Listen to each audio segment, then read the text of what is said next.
नमस्कार, मैं तोशु दिवाकर और आज हम आपको जम्मू कश्मीर के पहलगाम में हुए आतंकी हमले के बाद से अब तक की पूरी टाइमलाइन के बारे में विस्तार से बताएंगे। आइए जानते हैं अब तक क्या क्या घटनाएं घट चुकी हैं पाकिस्तान और भारत के बीच। दरअसल कहानी शुरू होती है 22 अप्रैल 2025 को, जब जम्मू कश्मीर के पहलगाम की बायसरन घाटी में आतंकियों ने पर्यटकों पर घातक हमला किया। इस हमले में 26 पर्यटकों की जान चली गई, जिसमें एक नेपाली नागरिक भी शामिल था। आतंकियों ने करीब 20 मिनट तक AK-47 से गोलीबारी की, जिसमें कई निर्दोष लोगों की जान चली गई। इसके बाद 23 अप्रैल 2025 को भारत की सख्त कार्रवाई इस हमले के बाद होती है, जिसमें भारत ने 24 घंटे के अंदर कड़े कदम उठाते हुए पाकिस्तान पर कई प्रतिबंध लगा दिए, जैसे कि सिंधु जल संधि, वीजा राहत और पाकिस्तानी सोशल मीडिया अकाउंट्स पर पाबंदी लगा दी जाती है। व्यापारिक रिश्तों में भी सख्ती लाई गई। इसके बाद 28 अप्रैल 2025 डिजिटल प्रतिबंध भारत ने उकसाने वाली सामग्री और सांप्रदायिक तनाव फैलाने के आरोप में पाकिस्तान के कई यूट्यूब चैनलों को ब्लॉक कर दिया। इसमें डाउन समा टीवी, ARY न्यूज़, बोल न्यूज़, रफ्तार जियो न्यूज़ और सुनो न्यूज़ जैसी जो लिस्ट थी वो शामिल है। इन चैनलों में कुल 6.3 करोड़ सब्सक्राइबर थे। इसके बाद बात आती है 3 मई 2025 आर्थिक प्रतिबंध। भारत ने पाकिस्तान से डायरेक्ट और इनडायरेक्ट इंपोर्ट, डाक पार्सल और पाकिस्तानी झंडे लगे जहाज़ों पर प्रतिबंध लगा दिया।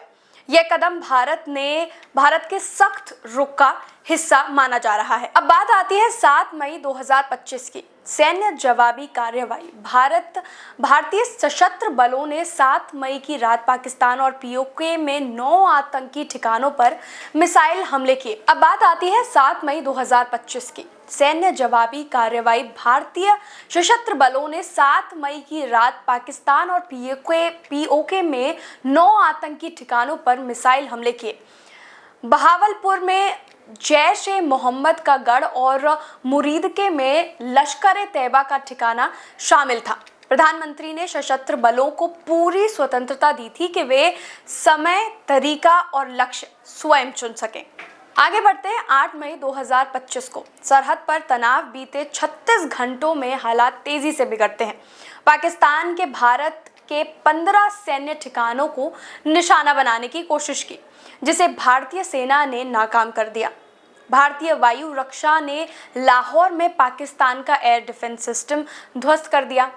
कई पाकिस्तानी मिसाइलें इंटरसेप्ट की गई। इसी के साथ जम्मू एयरपोर्ट, पठानकोट और उधमपुर में ड्रोन हमलों की कोशिश की गई, लेकिन भारतीय वायु रक्षा प्रणाली ने सभी हमलों को नाकाम कर दिया। सामरिक रूप से महत्वपूर्ण जम्मू हवाई अड्डे और अन्य स्थानों पर 8 पाकिस्तानी मिसाइलों को सफलतापूर्वक इंटरसेप्ट किया गया। भारतीय सेना में एक पाकिस्तानी पायलट को भी पकड़ लिया गया। इसके साथ ही धर्मशाला में IPL मैच को रद्द कर दिया गया। दरअसल भारत और पाकिस्तान के बीच जारी तनाव के कारण धर्मशाला में हो रहा पंजाब किंग्स और दिल्ली कैपिटल्स का मुकाबला बीच में ही रद्द कर दिया गया। इसी के साथ सुरक्षा कारणों से फ्लड लाइट्स बंद कर दी गई और खिलाड़ियों को सुरक्षित स्थान पर ले जाया गया। यही नहीं, कई उड़ानें रद्द कर दी गई। देश भर में एयरपोर्ट पर अलर्ट जारी कर दिया गया। दिल्ली के इंदिरा गांधी अंतर्राष्ट्रीय एयरपोर्ट पर अब तक 135 उड़ानें रद्द हो चुकी हैं और 193 से ज़्यादा उड़ानें देरी से चल रही हैं। तो ये थी अब तक की पूरी टाइमलाइन, जो कुछ भी इंडिया और पाकिस्तान के बीच हुआ।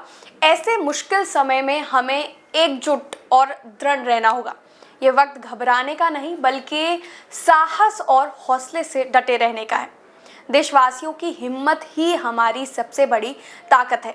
इसीलिए हमें धैर्य और संयम बनाए रखना होगा और पूरी तैयारी के साथ सतर्क रहना होगा।